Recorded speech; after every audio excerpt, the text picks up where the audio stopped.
Biblias, 1 Corintios 5, por favor.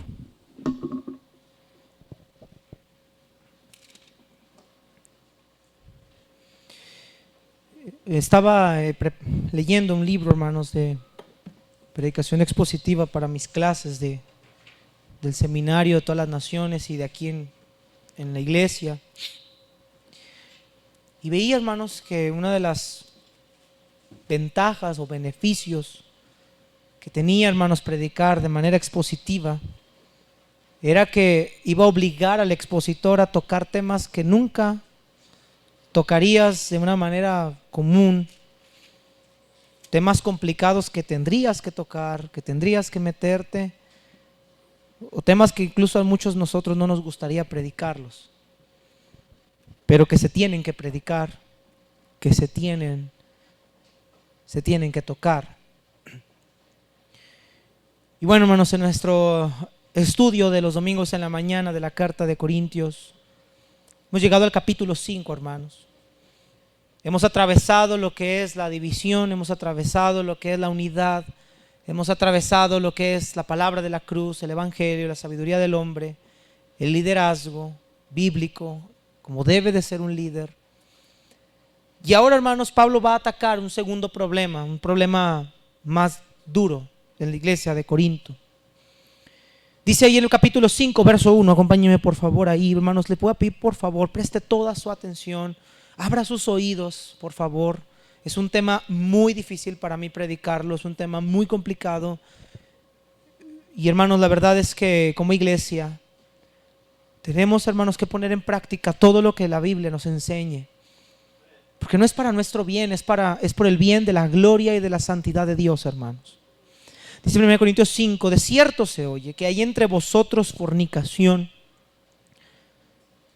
y tal fornicación cual ni aún se nombra entre los gentiles, tanto que alguno tiene la mujer de su padre. Y ustedes están ensoberbecidos.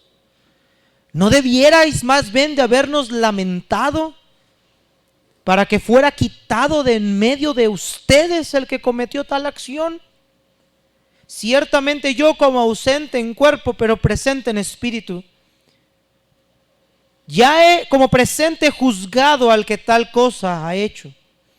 En el nombre de nuestro Señor Jesucristo, reuníos vosotros y mi espíritu con el poder de nuestro Señor Jesucristo, que el tal sea entregado a Satanás para destrucción de la carne, a fin de que el espíritu sea salvo en el día del Señor Jesús. Pablo no dice, ayúdalo, restáuralo, dale una palmadita en la espalda y dile que todo está bien. Pablo dice, ustedes debieron de haberlo quitado de en medio de ustedes. Ustedes debieron de haberlo quitado de la congregación y haberlo entregado a Satanás. Son palabras muy fuertes. Quiero, hermanos, en estos minutos hablar del tema cuando la iglesia debe ejercer disciplina. Hermanos, la iglesia, el hecho de que la iglesia ejerza disciplina es un proceso doloroso. Es un proceso difícil. Es un proceso duro. Pero es un proceso que la iglesia tiene que hacer. Porque cuando la iglesia, hermanos, no ejerce disciplina, no es el nombre del pastor el que está siendo afectado. No es el nombre de los miembros que está siendo afectado. Ponga atención. Es el nombre, el honor, la dignidad y la gloria de Dios lo que está siendo afectado. Dios, en su soberanía, envió a Jesucristo al mundo para redimir a un grupo de creyentes, a un grupo de personas que Él escogió soberanamente por gracia. Y ese grupo de creyentes se le conoce como la iglesia. Y al ser miembros de la iglesia de Cristo, hermanos, la iglesia tiene una responsabilidad y una identidad con su Dios. La iglesia debe ser santo como Dios es santo. Y aquí vemos un caso, hermanos, en el cual la iglesia tiene que ejercer disciplina. Y es lo que vamos a estudiar hoy, cuando la iglesia debe ejercer disciplina. Padre, danos sabiduría a todos los que estamos aquí. Señor, danos entendimiento a todos los que estamos aquí. Sin duda alguna, mi Dios, cuando queremos ejercer disciplina en la iglesia van a haber situaciones incómodas. Pero Padre, tu palabra es clara. Gracias porque tu palabra es verdad. Gracias por la predicación expositiva, porque podemos tocar temas como estos. Ayúdanos a entender tu palabra. Que lo más importante es tu gloria, lo más importante es tu nombre, lo más importante eres tú. Ayúdanos a ser sabios, Señor. Quita del medio a este hombre, Señor, este hombre que con sus labios destruye, sino dame sabiduría y unción para que el Espíritu vivifique y nos dé aliento y ánimo y nos ayude sobre todo, Señor, a vivir una vida de integridad y de rectitud. Que este ejemplo que vamos a ver hoy de este caso nos entre temor y temblor para nosotros guardarnos de caer en algo semejante. En el nombre de Cristo oramos y te damos gracias por todo. Amén. Pareciera que cuando hablamos de ejercer disciplina, para muchos esto causa cierto descontento. Y esto, hermanos, es porque a nadie de los que estamos sentados aquí nos gusta ser disciplinados. A nadie nos gusta que nos disciplinen. A nadie nos gusta escuchar que estamos mal. A nadie nos gusta que nos reprendan. A nadie nos gusta que nos corrijan. Pero mucho menos a nadie nos gusta que nos expongan. Nadie quiere ser disciplinado. Pero, hermanos, la disciplina, aunque al cuerpo no le gusta, aunque a la carne no le gusta, la disciplina es necesaria y es de mucha ayuda y de beneficio para la persona que va a ser disciplinada. Acompáñame por favor ahí al libro de Hebreos 12 rápidamente, para notar lo que el autor de Hebreos dice a la iglesia, hermanos, respecto a la disciplina. Mire lo que dice en Hebreos capítulo número 12, versículos 5 al 8, rápidamente, hermanos, por favor. El tema de hoy, hermanos, es demasiado complicado y necesitamos entender acerca de lo que es disciplina, por qué necesitamos disciplina y qué se refiere la Biblia cuando habla de disciplina en la iglesia.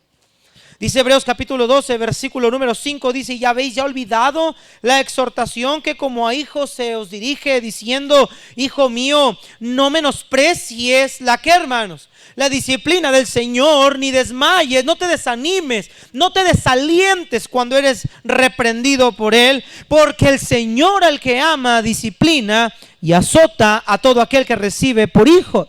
Si soportáis la disciplina, Dios os trata como a hijos, porque ¿qué hijo es aquel a quien el Padre no disciplina? Pero si se os deja sin disciplina, de la cual todos han sido participantes, entonces sois bastardos. ¿Y qué dice, hermanos? Y no hijos. El autor de Hebreos, hermanos, muestra que la disciplina es un acto que hace claramente manifiesto el amor de Dios. Y el texto es claro, hermanos, dice el Señor al que ama disciplina y azota a todo aquel que recibe por hijo.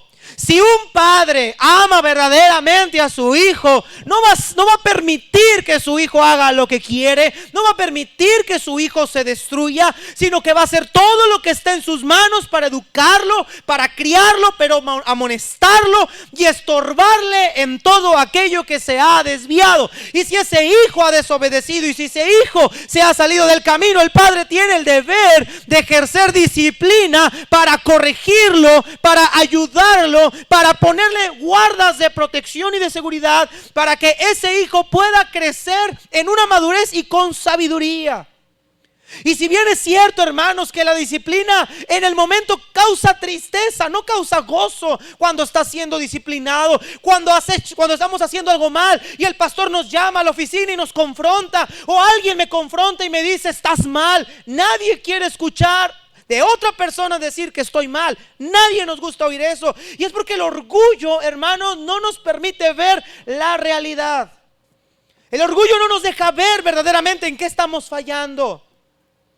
Pero la disciplina, hermanos, nos capacita, nos enseña, nos protege, nos instruye, nos muestra que el camino, la decisión que nosotros hemos tomado es un camino terrorífico y nos ayuda a corregir el camino que vayamos a tomar en futuras ocasiones. Ahora, la iglesia no debe de ser negligente con una práctica tan importante como el ejercicio de la disciplina de los miembros del cuerpo de Cristo. Por desgracia, en los últimos años cada vez menos iglesias están dispuestas a honrar a Dios con un proceso como este.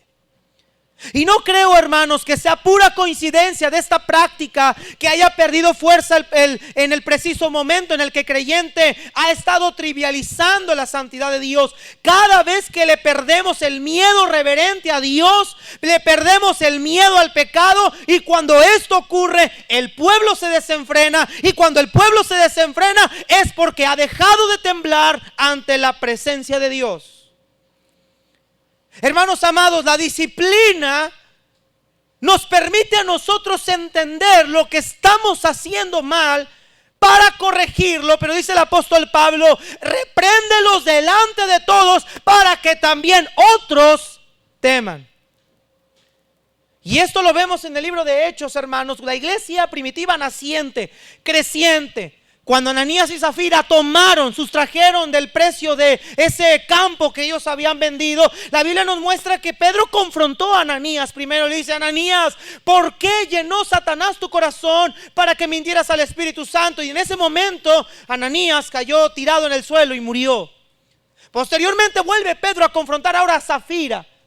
¿Por qué dejaste que Satanás llenara tu corazón? Y entonces Zafira, ser confrontada, una mujer muere y los jóvenes la sacaron. Y el texto dice claramente en Hechos 5 que hubo gran temor en toda la iglesia a través de ese suceso.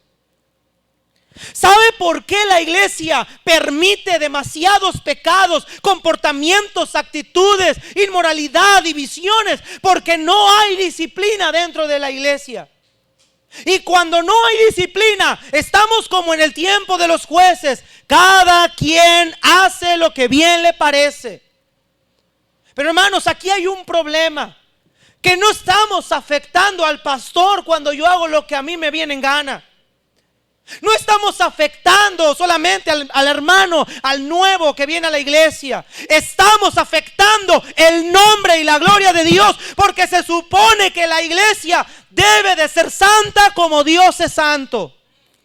Y cuando la iglesia toma una actitud de permisividad, de libertinaje, de ausencia de disciplina, lo que la iglesia está haciendo es vivir una vida como se le da en gana, sin protección, sin corrección. Y por eso entre el pueblo de Dios ya no hay temor a hacer lo malo, ya no hay temor a pecar, ya no hay ni siquiera temor a ser descubiertos.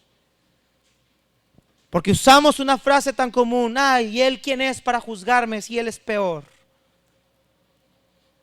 ¿Y ella quién es para decirme lo que tengo que hacer si ella es lo que es y cómo se comporta? La justificación que muchos implementan para no ejercer la disciplina es que la disciplina atenta contra la misericordia y el amor de Dios, dicen unos. Y aunque a simple vista, hermano, suena bien, hace más daño de lo que tú piensas. Y déjame ponerte un ejemplo. Una madre tiene un niño. Es el único hijo que ella tiene. Y ella piensa que amor y cuidado a su hijo como hoy en día la psicología moderna enseña, es: no disciplines al niño, déjalo que crezca, déjalo que decida, déjalo que él escoja. El niño tiene sus derechos. Y entonces el padre llega a adoptar, y no hablo solo de padres incrédulos, hablo de padres cristianos, llegan a adoptar esa idea de: no, es que no hay que decirle nada, está chiquito, él no sabe, hay que dejarlo que haga lo que quiera, es que lo amo tanto, es que yo no puedo lastimar a mi hijo, le voy a poner un castiguito, hay una marquita nada más para que él sepa que está haciendo mal. Y la madre cree que no disciplinar a su hijo es la mayor muestra de amor. Pero ese niño un día va a dejar de ser un niño. Y ese niño ya no va a ser ese niño tierno y dulce que tú veías, que solamente se manchaba las manos de pintura o de plastilina. Ahora va a ser un niño que se va a manchar las manos de sangre, que no te va a tener respeto ni a ti ni a los tuyos. Y lo que pensamos que era amor se convierte en un daño más grande. No por nada el proverbio dice: el muchacho consentido avergonzará a su madre. Porque creemos que amor y misericordia es dejar que los otros pequen, que tengan relaciones dentro de la iglesia, que hagan, es que son mis hermanos, es que no los debo de amar, los debo de consolar, los debo de restaurar. Y ese pensamiento le ha hecho más daño a la iglesia de lo que le ha ayudado. Porque los jóvenes ahora dicen, o a los adultos: pues si fulanito lo hizo y a él lo dejaron, a mí también. Es que si fulanito hizo lo que hizo y el pastor no le dijo nada, ¿por qué me lo van a decir a mí?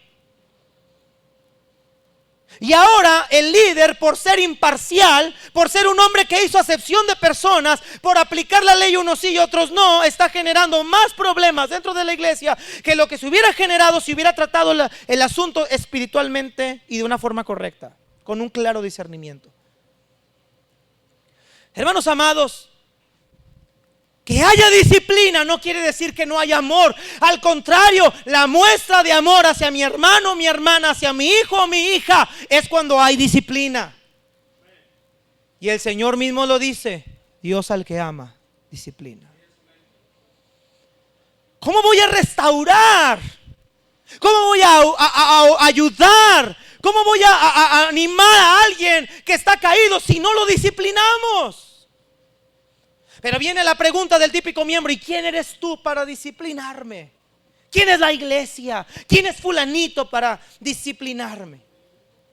Y tomamos una actitud. Mira, hermano, todavía fallan, todavía hacen lo que hacen y todavía se ponen en una postura de orgullo y de soberbia. ¿Y quiénes son ustedes para juzgarme?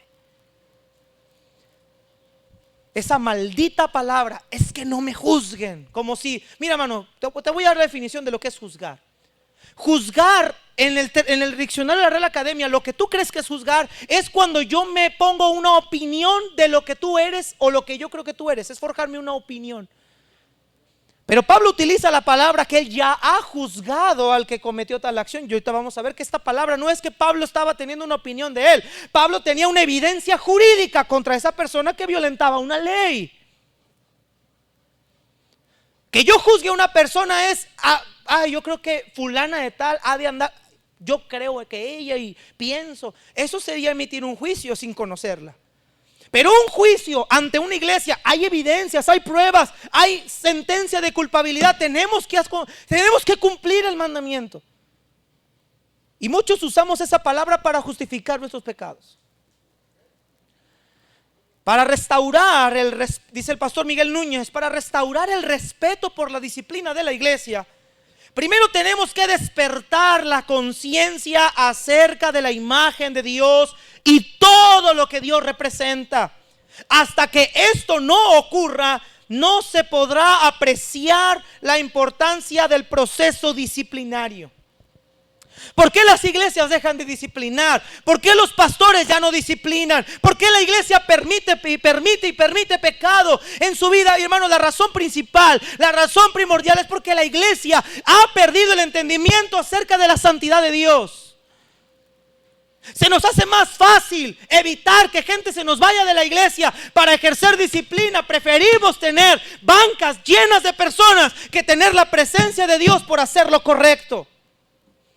Y escúcheme bien, hermanos, mira acá. A veces hacer las cosas de manera correctas nos van a traer problemas. Hermanos, el Señor es tan vasto y suficiente para pelear la batalla por nosotros cuando hacemos las cosas correctas. Cuando hacemos las cosas correctas, no las hacemos por defender la postura de un hombre, hermano, las hacemos por defender el nombre de Cristo. Te pongo un ejemplo claro, el caso de Fines. Fines vio a un israelita metiendo a una mujer en este campamento en medio de una mortandad. Fines no dijo, ay, es mi hermano, es que el mandamiento dice no matarás, no lo voy a matar. Fines agarró la lanza y los traspasó a los dos para que la mortandad cesara. Hermanos, el pecado tiene que ser confrontado, el pecado tiene que ser tratado, el pecado tiene que ser confrontado con la persona que lo ha practicado. Tiene que ser disciplinada la persona cuando ha pecado. Y ahorita vamos a ver, hermanos, cuándo es cuando la iglesia debe ejercer disciplina. Porque no en todos los casos, hermanos. Vamos a poner un caso como el de Corintios 5. Pero es una realidad, hermanos, que la iglesia de Cristo tiene dos características muy específicas que debemos de revisar y que debemos de recordar. La primera es que la iglesia fue llamada desde la eternidad. Y en segunda es que la iglesia, su llamado fue llamado a la santidad. La iglesia, queridos hermanos, es la esposa del Dios viviente. Y Pablo lo dijo y lo vimos hace unas semanas en esta carta. Ustedes son el templo de Dios. Y si alguno destruyera el templo de Dios, Dios también le destruirá a él. El templo de Dios, hermanos, es santo, hermanos. La iglesia es santa, le pertenece a Dios, no le pertenece al pastor, no le pertenece a los líderes, no le pertenece ni siquiera a los mismos miembros. Él compró la iglesia con su propia sangre. Y dice Efesios 5, Él la santificó, Él la purificó en el lavamiento del agua por la palabra. Hermanos, la iglesia ha sido llamada a ser una iglesia santa, pura y sin mancha. Cuando nosotros cometemos pecado que atenta contra la santidad de Dios, hermanos, es cuando se tiene que ejercer disciplina. Ahora, ¿por qué la iglesia ya no ejerce disciplina? La primera razón, hermanos, es por la falta de interés por parte de los líderes en mantener la pureza de la esposa de Cristo. La primera razón, hermanos, por la cual la iglesia ya no quiere ejercer disciplina es porque a los líderes no les interesa la pureza de la iglesia. Les importan los diezmos. No, es que el que cometió tal acción es el que más diezma. Es el que más me ayuda. Es mi mejor amigo, con el que más he compartido. ¿Y sabe qué es lo que hacen, hermanos? Muchos líderes de iglesia agarran la pala, agarran la tierra y le ponen un saco encima. Donde nadie lo vea, donde nadie lo oiga, donde nadie pregunte qué fue lo que sucedió. Pero ¿sabe qué pasa con el pecado? Como con un muerto cuando lo entierras clandestinamente, va a apestar. ¿Sí me está escuchando, hermanos? Va a apestar. No le puedes echar tierra a un muerto nada más así porque sí, va a apestar. Pero los líderes, hermanos, ya no disciplinan la iglesia porque no les interesa la pureza de la iglesia de Cristo. Les importa el billete. No, es que si se me van 3 miembros de la iglesia, son menos sueldo para mí. No, es que si le digo a la hermana que es la que más me da cuando tengo necesidad. Mira, hermana, le vamos a hacer de esta manera, nadie se va a enterar, le vamos a echar tierra al asunto. Pero ¿sabes qué, hermano? Tú le puedes echar toda la tierra al pecado que tú quieras, pero hay un Dios que todo lo mira, que todo lo sabe y que todo lo ve. ¿Y sabe cómo nos empezamos a dar cuenta cuando ya la iglesia hay pecado? Cuando su presencia ya no está sobre la iglesia. Empiezan a ver tantas y montones de carnalidad, de apatía, de indiferencia, y algo malo está pasando dentro de la iglesia. Segundo lugar, hermanos, ¿por qué la iglesia ya no disciplina? Es por el egocentrismo que prevalece en nuestros días. Mire, es impresionante ver cómo tantos miembros de la iglesia buscan al pastor para consejerías. Conséjeme y dame consejo, y largas sesiones y ayúdeme con mis hijos, ayúdame en mi matrimonio, ayúdame en mi vida. Pero cuando el pastor los llama, querido hermano, ven porque necesito hablar contigo, es momento de disciplina, estás haciendo esto, y ya no quieren escuchar el consejo del pastor, ya no les interesa escuchar al pastor. Su consejo les gustaba, mientras era algo que les gustaba, decían qué hombre tan sabio es. Cuando el pastor entonces ahora atenta contra lo que ellos están haciendo mal, entonces el pastor ahora es malo, cruel, despiadado, inmisericordia. Es el orgullo que prevalece en nosotros, que no nos deja ser disciplinados. Levante la mano a quien le gusta ser disciplinado. A nadie le gusta ser disciplinado. Pero hermanos, mucha gente, muchos pastores le tienen miedo a la congregación. Y digo pastores, hermanos, porque aquí es donde empieza el problema de la disciplina. El pastor parece un político que tapa todos los problemas. Quieres tapar el sol con un dedo, hermanos. Mira, el pecado apesta. Y tarde o temprano esa persona que tú le tapaste su pecado, como no se ha arrepentido y como nunca hubo disciplina y por eso nunca va a ser guiado a un arrepentimiento, lo va a seguir haciendo otra vez. Tercera razón, hermanos, por la cual la iglesia ya no ejerce la disciplina es por la desaparición del temor de Dios por parte del liderazgo. El líder le tiene miedo a que la iglesia lo critique y se le quede vacía. ¿Cómo los pastores le tenemos tanto miedo a lo que la iglesia piense de nosotros? Ay, es que si el pastor disciplina es malo, el pastor no tuvo piedad, es un hombre que no se vio a Cristo en su vida, es un hombre que solamente emite juicio sin misericordia, es que el pastor me lastimó, y genera un grupo de personas que dicen: tienes razón, manita, el pastor es muy malo. Se van y el pastor le tiene tanto miedo a que su iglesia se le vacíe. Miren, hermanos, qué curioso, esto lo he hecho siempre. Yo me doy cuenta cuando un pastor ama más las bancas llenas que la gloria de Dios, cuando prefiere bancas llenas que la gloria de Dios. Prefiere soportar pecado, prefiere aguantar cosas equivocadas, prefiere que le dividan, prefiere que hagan, que no me importa si te casas en yugo desigual, ven, yo aquí te caso. No me interesa la Biblia, no me interesa la verdad, solo me interesa que tú estés aquí. Tú no, Señor, tú no importas tanto, a mí me importan ellos. Le tienen tanto miedo a la crítica, tienen tanto pavor a la opinión de la gente. A mí me encantan las palabras del apóstol Pablo: busco el favor de los hombres o el de Cristo. Si buscara el de los hombres, yo no sería siervo de Cristo. Si yo como pastor tengo que ejercer disciplina y la iglesia se va a vaciar por esa disciplina, el Señor es vasto y suficiente para llenarla mientras yo lo honre a Él, hermanos.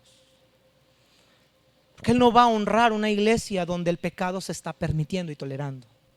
Él va a honrar a los que le honran, y a los que lo desprecian los va a tener en poco. Esto mismo es lo que Pablo va a atacar a la iglesia de Corinto. Esto es lo mismo que Pablo va a mencionar en la iglesia de Corinto, porque la iglesia de Corinto estaban permitiendo que un hombre, un joven, voluntariamente cometiera un pecado dentro de la iglesia que no estaba produciendo arrepentimiento, que no estaba produciendo contrición en su corazón, sino que era una práctica constante en la vida de este hombre.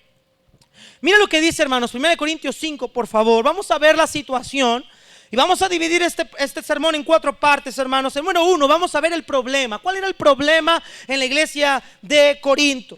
Hermanos, ya vimos las causas por las cuales la iglesia ya no ejerce disciplina. Se perdió la santidad, se ha perdido el temor a Dios. La iglesia ya no le tiene temor a Dios. A los miembros les vale un cacahuate si pecan contra Dios. Si los llegas a ver haciendo algo malo, no. Es más, hermanos, mire, tan la iglesia se ha devaluado que hasta se nos hace fácil publicarlo en las redes sociales como si fuera un logro, para que vean que yo sí pude hacer esto que los demás no pueden. Para que vea el pastor de qué lado masca la iguana y sepa que yo puedo hacer lo que yo quiera. Eso es grave, hermanos. Porque tú no estás atacando a un hombre, tú estás atacando a la iglesia de Dios viviente. Y un caso estaba pasando así en Corinto. Vamos a ver el problema. En primer lugar, de cierto se oye que hay entre vosotros fornicación. Ahora, no era cualquier fornicación. Dice: y tal fornicación cual ni aún se nombra entre los gentiles, tanto que alguno tiene la mujer de su padre. Esta situación no era algo que estaba pasando apenas. Quiero mostrarte el panorama. Cuando a Pablo le informan del problema de este muchacho, no es el tiempo de nosotros ahorita, que con un simple mensaje en 5 segundos ya te llegó a ti. Cartas que tardaban hasta meses en llegar, hermanos. Todavía escribió esta persona, no sabemos quién fue los que informó. Algunos dicen que fueron los de Cloé los que informaron todo esto. Otros dicen que no se sabe, que hubo una carta que está perdida, que no está aquí en la Biblia, que se había enviado al apóstol Pablo. No sabemos. Pero alguien le informa a Pablo, y con argumentos, de que hay un hombre en la iglesia, un joven, que está teniendo una relación no de noviazgo, sino una relación de intimidad sexual con la que presuntamente es su madrastra, su madre política. Esta carta tardó meses en llegar al apóstol Pablo, y también tardó meses Pablo en que esta carta llegara de vuelta a Corinto. Estamos hablando de que este muchacho que estaba teniendo una relación ilícita con su madrastra no era de un día, de una semana, de un desliz, de una caída accidental, de un tropezón, sino que era una práctica cotidiana que este muchacho estaba teniendo dentro de la organización de la iglesia. Pablo dice, este tipo de pecado, la palabra porneia, este tipo de inmoralidad, ni siquiera entre los incrédulos es tolerable. Ni siquiera entre los incrédulos lo miras. Ni siquiera entre los incrédulos es permitido, ni es bien visto.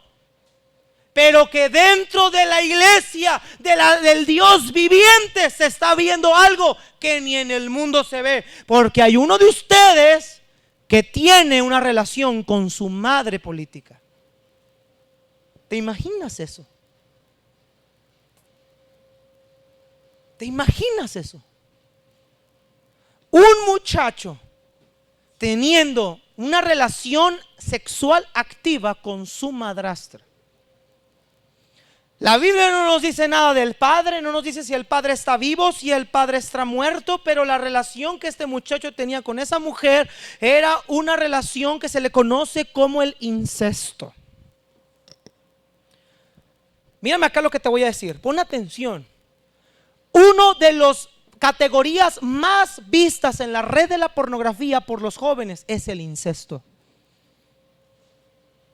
Es impresionante la depravación mental que existe hoy en día respecto a esta clase de temas. 5 de las categorías pornográficas más vistas en todo México son 5: incesto, relación con la suegra, violación a mi hija, a mi hijastra o a mi hijastro, relaciones homosexuales, lesbianismo o homosexualismo y bestialidad. Hay jóvenes, hay hermanos, hay hermanas, hay mujeres viendo categorías pornográficas incestuosas y eso les lleva a una excitación. Bueno, en el caso de la iglesia, en el caso de la región de Corinto, era una región catalogada por ser una región inmoral. Se dice que en el templo de la diosa Afrodita, donde estaba la región de Corinto, había más de 1000 prostitutas en ese templo. Llegaba alguien de un puerto, vamos a decir que Corinto era un puerto, era una ciudad súper visitada por muchas gentes de muchos lados, como Ciudad Juárez. Y tú decías, vamos a Corinto a corintianizar. ¿Qué es eso? Vamos a comportarnos a lo Corinto. La inmoralidad sexual era lo que más rebasaba dentro de esa ciudad. ¿Y sabe qué? La iglesia de Cristo estaba en medio de esa sociedad. Pero aunque la iglesia de Cristo estaba en medio de esa sociedad, prácticas de esa sociedad estaban dentro de la iglesia. El problema es que este muchacho estaba cometiendo no solo un acto de inmoralidad, sino algo que Dios tachó como abominable. Tú puedes leer Levítico 18, 6 al 8, Levítico 20, 11, Deuteronomio 22, 30, 27, 20, Deuteronomio. Y tú puedes darte cuenta, hermanos, de cómo Dios condena este tipo de relaciones sexuales. Ahora, en la región de Corinto la inmoralidad sexual, era permisible. Era algo visto completamente. Era algo visto normalmente, pero lo que no era correcto, lo que Pablo dice que es imposible que pase. Ok, la región está perdida, los incrédulos se relacionan de esa manera, pero no es posible que dentro de la iglesia del Dios viviente, que dentro del lugar donde se supone que están los santificados, pasen semejantes barbaridades. No es posible que dentro de la iglesia del Dios viviente haya depravados practicando semejante acción, dice Pablo. Yo no dudo que en la iglesia haya hombres que estén viendo esta clase de pornografía en su casa. Yo no dudo que haya hombres o mujeres que estén practicando semejantes barbaridades en el trabajo. Yo no lo dudo. La Escritura claramente nos dice, hermanos, que el que piense estar firme, mire que no caiga. Todos podemos caer en algo semejante. Y todos somos vulnerables a caer. Pero para todos, no importa tu posición, no importa tu liderazgo en la iglesia, no importa quién seas, todos debemos estar sujetos a ser disciplinados, incluyéndome. ¿Sí estamos de acuerdo, hermano? Todos debemos estar sujetos, porque no es el nombre de una persona lo que importa, es el nombre de Dios el que importa, su gloria lo que importa. Ahora, mire lo que Pablo dice, hermanos, ahí. La actitud de la iglesia de Corinto representa y exhibe la misma actitud de la iglesia contemporánea respecto a este pecado. Mire lo que dice verso 2, por favor, verso 2. Dice ahí Pablo: y vosotros, ustedes, iglesia, están envanecidos, están orgullosos, están con una actitud de arrogancia. No debieran más bien de ustedes de haberse lamentado para que fuera quitado en medio de ustedes el que cometió tal acción. Lo que Pablo dice es: ustedes, en vez de tener una actitud de dolor, de quebranto, de dolerse con lo que está pasando, están con una actitud de arrogancia. Están callados, no dicen nada, no les importa la gloria de Dios, les importa lo que piensen ustedes. ¿Qué acaso no es lo mismo arrogancia que hay en las iglesias contemporáneas? Quieren mostrarse justos, quieren mostrar, no, es que nosotros sí somos misericordiosos, nosotros sí somos compasivos. Y cuando un hombre le dice a Dios: yo no voy a ejercer disciplina porque soy misericordioso y compasivo, entonces le estás diciendo al Señor que está pidiendo esto, que Él no es misericordioso y compasivo. Escucha bien, hermanos, la disciplina no tiene nada que ver con la misericordia y la compasión. Ahora, la forma de disciplinar tiene que ser con misericordia y compasión. Pero la disciplina ayuda a que la persona que ha fallado pueda ser llevada a un arrepentimiento. Pero cuando hay permisividad y libertinaje, él no va a sentir ningún ese arrepentimiento. Él va a creer que todo está bien, que todo es lícito, todo es correcto, todo es permisivo. Pablo le dice a la iglesia: ustedes debieron de haberse dolido. Ustedes debieron de haberse sentido pesadumbrados, adoloridos por lo que les está pasando. Hermanos, la disciplina descrita por nuestro Señor es que su gloria ha sido violada y trae vergüenza y reproche para su iglesia. Hermanos, por supuesto que el pecado trae consecuencias. La iglesia no debería de estar en orgullo y en erguida cuando hay pecado en la iglesia. La iglesia debería de dolerse cuando hay pecado dentro de ella. Pero vuelvo a repetir lo mismo que dije al principio: le queremos echar tierrita a lo que apesta. Y desgraciadamente, hermanos, así déjenlo ya porque me están distrayendo muchísimo. Gracias, hermanos. Aguante un poquito el calor, hermano, lo siento mucho, yo no sé qué está pasando ahí arriba, pero concéntrese aquí, por favor. Cuando nosotros dejamos, hermanos, que la iglesia, que gente de la iglesia, que gente que se viene a la iglesia haga semejantes barbaries, hermanos, entienda una cosa: cuando usted y yo estamos permitiendo y nuestra actitud es de no pasa nada, aquí no sucedió nada, aquí no vi nada, nosotros estamos siendo cómplices de tal situación y de tal acción. Estamos actuando de manera voluntaria ante tal acción. Pablo reprocha y dice: ustedes están envanecidos, ustedes son arrogantes. Ustedes están en una postura de orgullo, no les importa, no les interesa absolutamente nada.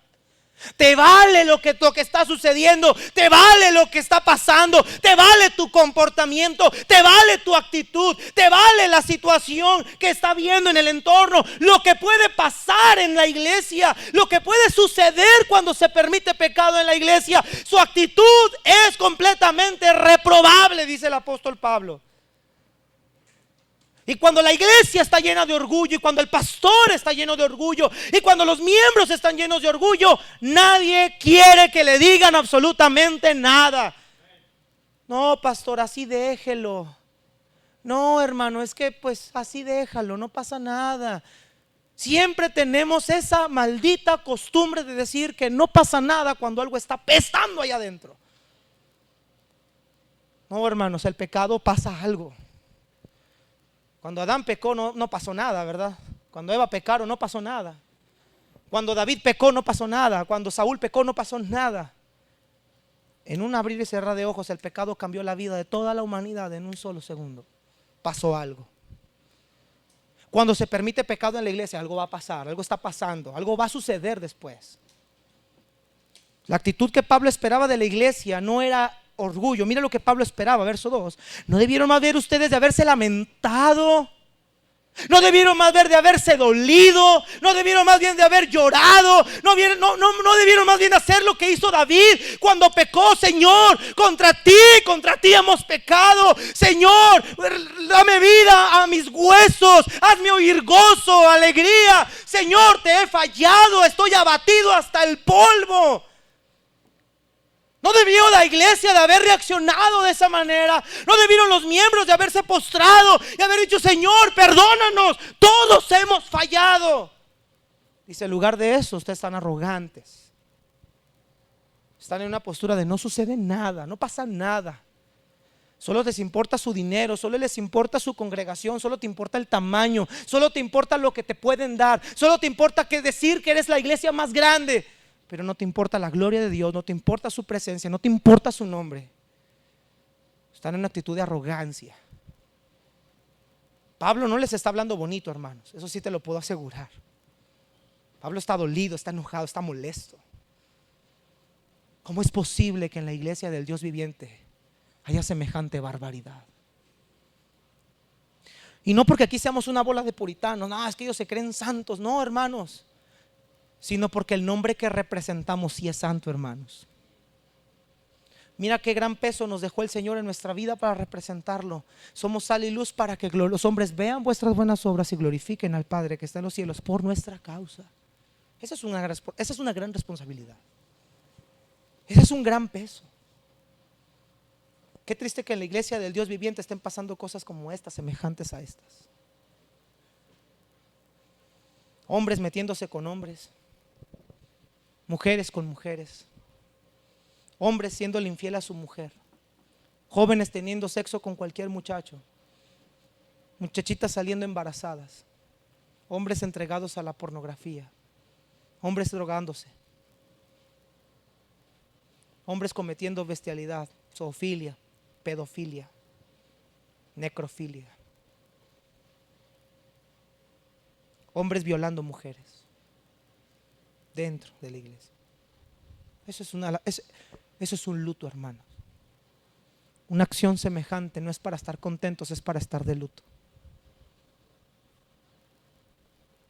No deberíamos estar erguidos como el pueblo de Israel cuando estaban con el becerro de oro, danzando, bien contentos, jugando, hasta que llega Moisés y dice: yo no escucho voz de alarido, yo escucho una voz de gozo.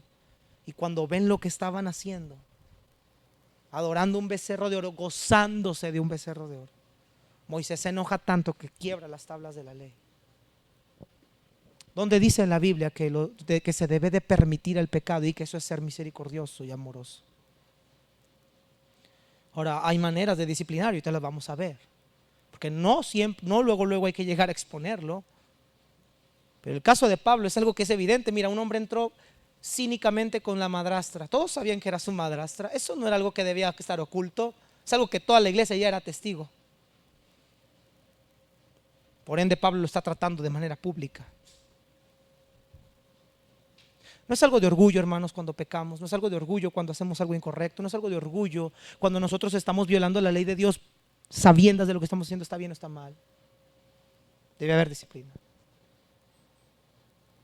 Y como le dije, hermanos, son temas que no tocaría yo o me atrevería a tocar en un tiempo normal, pero que gracias a la predicación expositiva tenemos que tocarlos y no nos podemos brincar. Son palabra de Dios, por más dolorosa que sea. Ahora, vamos a contestar una pregunta, hermanos, y creo que lo vamos a dejar hasta aquí. Le había pedido yo al hermano Esteban que me ayudara a predicar hoy en la tarde, pero lo voy a terminar mejor en la tarde, hermanos, ¿está bien? Lo voy a terminar en la tarde. Quiero terminar esto en la tarde. ¿En qué casos una persona puede ser disciplinada? ¿Cuáles son los casos en los cuales la iglesia debe de ejercer disciplina hacia una persona? En esta situación, hermanos, tú dices, bueno, una situación de incesto dentro de la iglesia no es una situación muy común. Pero la situación de disciplinar en la iglesia, hermanos, no es solamente cuando hay incesto. Hay 4 razones por las cuales, hermanos, la iglesia debe disciplinar, ejercer el ejercicio del disciplinar, y una persona debe ser disciplinada. Número 1, cuando sus acciones o palabras tienden a dividir la iglesia. ¿A qué voy con esto? Ponga mucha atención. ¿Cómo es una persona que tiende a dividir la iglesia? Es una persona que se disfraza como que está de acuerdo contigo. Finge estar de acuerdo contigo, pero en un determinado momento, esta persona lo que hace es voltear a un grupo de gente, si no es que es a toda la iglesia, pero logra voltear a un grupo selecto de gente en contra del liderazgo pastoral o del contra de la doctrina de la gracia, en este caso de la palabra de Dios, para imponer sus normas, sus pensamientos, sus criterios, para que ellos sean obedecidos, sean seguidos, y entonces tomar ese grupo y separarlos del cuerpo de Cristo, que es la iglesia en conjunto. Esto es algo que Pablo ya apeló y ya vimos en 1 Corintios capítulo 1 y capítulo 3. Se estaban partiendo por el grupo de Apolos, de Pablo, de Cefas. Pero esta gente, hermanos, debe ser disciplinada cuando su actitud no es ver la doctrina correcta, no es ver el bien de la iglesia, sino que lo único que quiere es destruir la iglesia. Me cae mal el pastor, se la voy a dividir la iglesia, se la voy a voltear para que la gente me siga a mí. Te pongo un ejemplo, hermanos, de alguien que hizo semejante barbaridad. El libro de Números, capítulo número 11. Se levanta, ¿quién se levantó, hermanos? Coré. ¿Quién designó a Moisés por capitán de nosotros? Ya nos tienes cansados, Moisés. Hambre, sed, caminar en el desierto. Todos los que quieran regresar conmigo, júntense conmigo. Designemos un capitán, volvámonos a Egipto. Hermanos, lo que Coré hizo fue ponerse una pistola en las sienes y dispararse. ¿Por qué?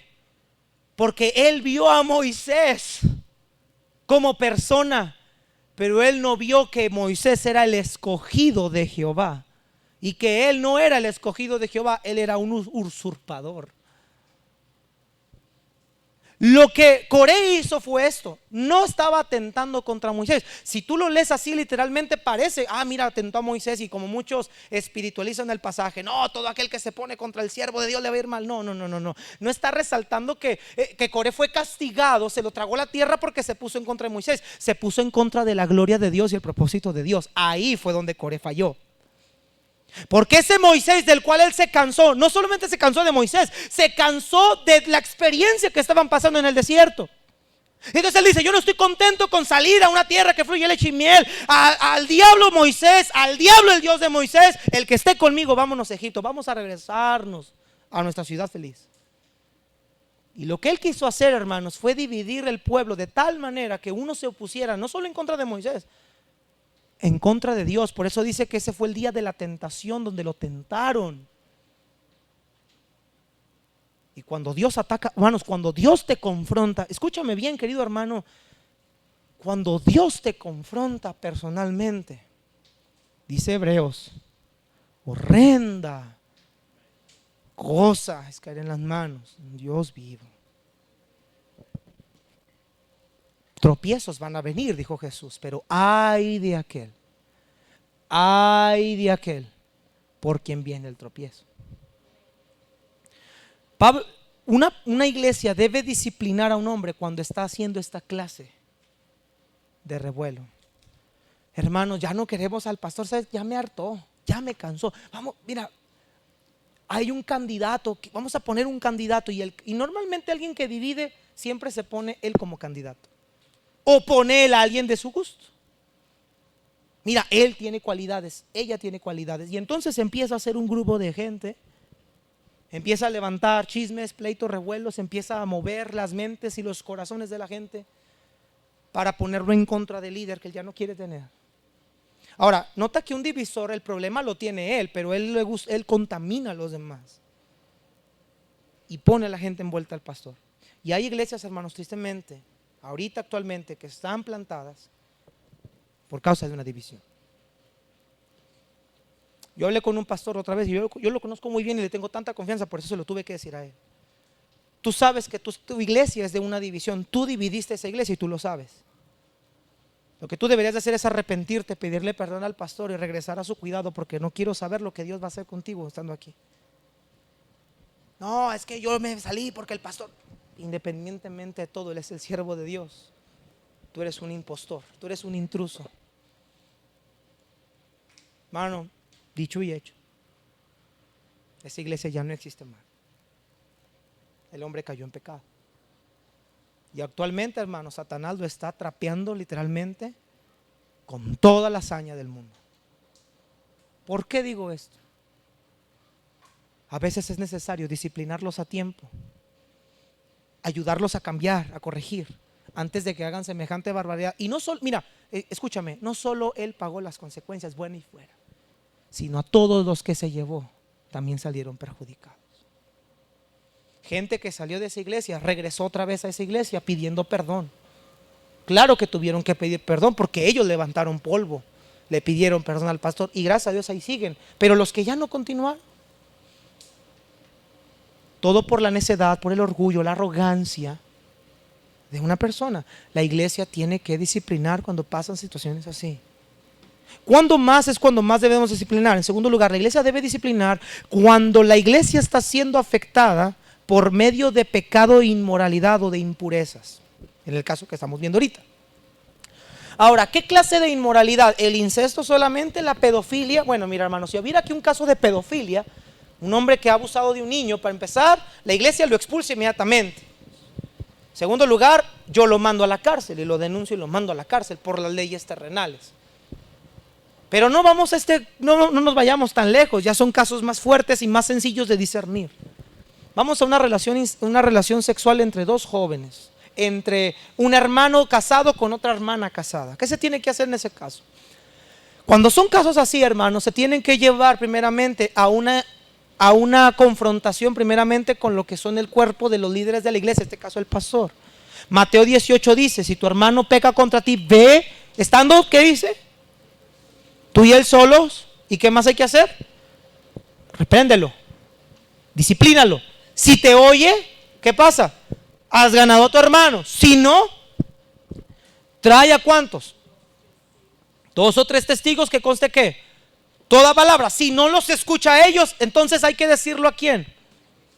A la iglesia. Y si no oye a la iglesia, cuando Jesús usa el término tenle por gentil y publicano, es tenle por una persona incrédula, automáticamente despídelo, porque ya no va a cambiar, va a dañar aquí adentro, él ya no puede estar aquí. Estaba oyendo un mensaje de Henry Tolópilo en Grace Community Church en español, y ellos tienen un protocolo que después de la cena del Señor, cada que terminan la cena del Señor, el pastor John MacArthur lee la lista de todos los que están en proceso de ser disciplinados o son disciplinados. Los leen públicamente, los leen. Estas disciplinas son por causas fuertes, personas que no se quisieron arrepentir, que no quisieron la consejería, no quisieron el trato de manera privada, y el pastor los pone. Y ahí sale nombre de gente, yo conozco a ese, yo conozco a ese. Pues sí, está en proceso de disciplina. La otra vez leí un caso de una mujer que literalmente la tuvo que expulsar. Hermanos, a veces suena doloroso oír esa clase de cosas, pero eso es lo que la Biblia dice que tenemos que hacer, que debemos de ejercer disciplina.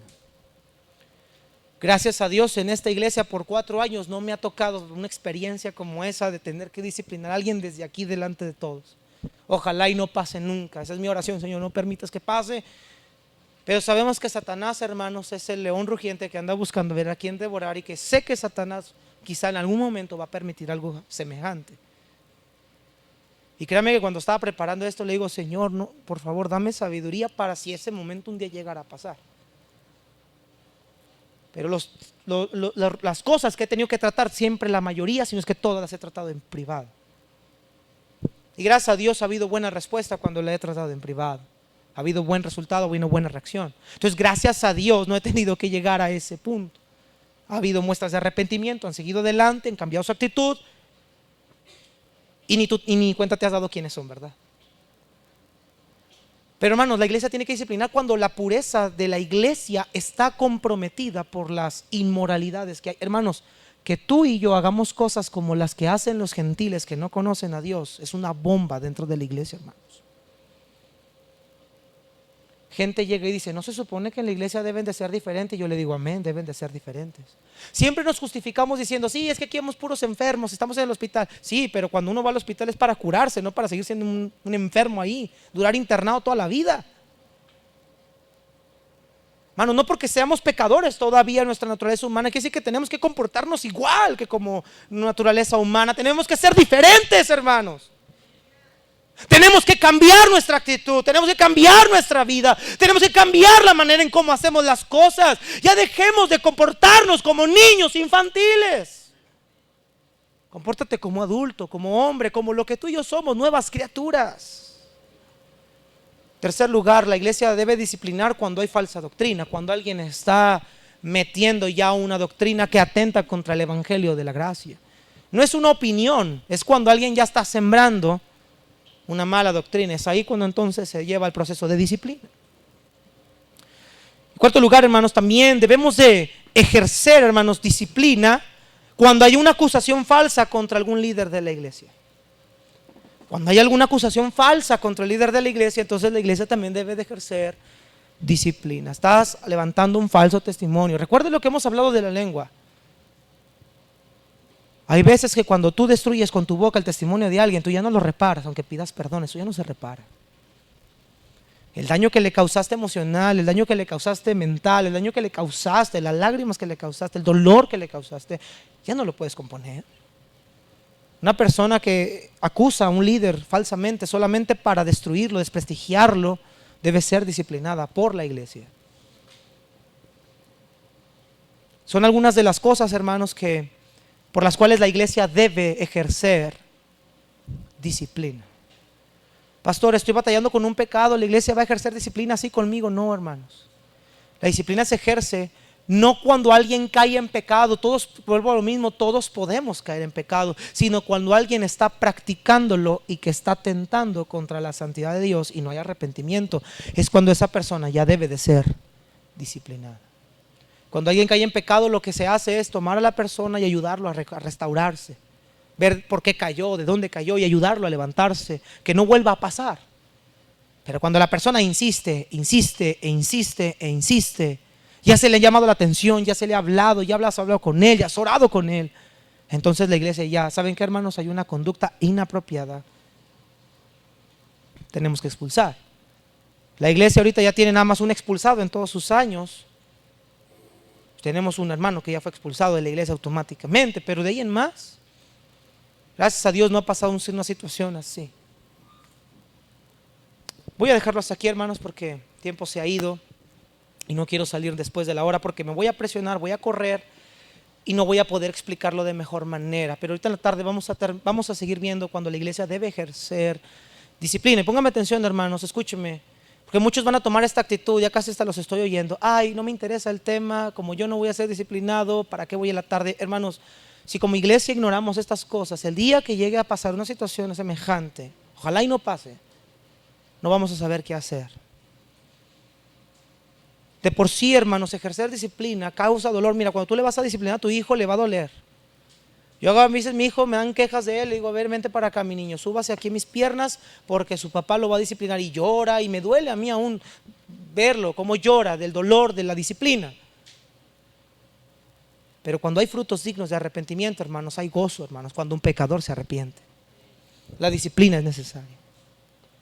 Querida iglesia, queridos hermanos, ¿cuál es el propósito de este sermón? Número 1, que sepamos responder cuando una situación así llegue a suceder dentro de la iglesia. Número 2, cuidar nuestra vida espiritual. Todos estamos susceptibles a caer en algo semejante. Tú no creas, mira, fíjate bien el caso. Ponte a imaginar, y ya con esto concluyo. Ponte a ver el caso. Este muchacho, no creas que llegó a tener sexo con su madrastra nada más así porque sí. Me imagino que en esa relación que tenían ahí en casa, me imagino que a lo mejor alguna imprudencia en la vestimenta de esa mujer, algunas insinuaciones, algunas confiancitas, llevaron a que este joven tuviera una relación incestuosa con su madrastra. ¿Qué quiero decir con esto? Cuando nosotros caemos en pecados, no caemos de la noche a la mañana. Esto es de manera paulatina, progresiva, de menos a más. Empiezas con una manita, empiezas con un abracito, empiezas con una confiancita, empiezas con mensajitos, empiezas con cosas que nos terminan llevando a caer. No creas que tú estás exento de, yo amo mucho a mi esposa. Sí, yo creo que también David amaba mucho a Dios y a sus mujeres. Yo no creo que Abraham amaba a Sara, pero se metió con Agar. David se metió con Betsabé. Yo creo que Sansón amaba a Dalila, pero prefirió Dalila que la misión que Dios le había entregado, y perdió el poder del Espíritu por una mujer. Yo no dudo que ames a tu esposa, pero sí dudo de que nosotros como cristianos estamos en una condición, estamos en una apatía, estamos en una era donde el cristianismo es tan light y tan ligero que no tenemos altos estándares de convicciones y después terminamos regándola. Y el diablo nos quita la bendita de los ojos y nos damos cuenta de la tremenda masacre que acabamos de cometer. Y perdemos lo más por lo menos. Queridos hermanos, los espero hoy en la tarde. Que esto es importante, que como iglesia entendamos. La iglesia nunca, y lo repito, hasta ahorita, sus ya 14 años de existencia, esta iglesia nunca ha ejercido una disciplina semejante.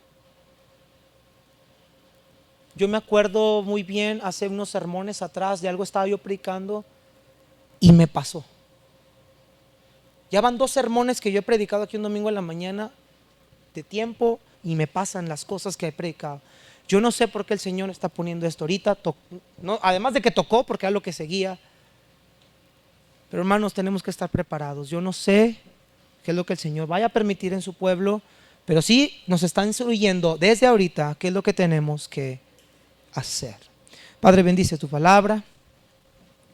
Gracias porque es tu palabra, no es la palabra de un humano, no es la palabra de un hombre, no es mi criterio.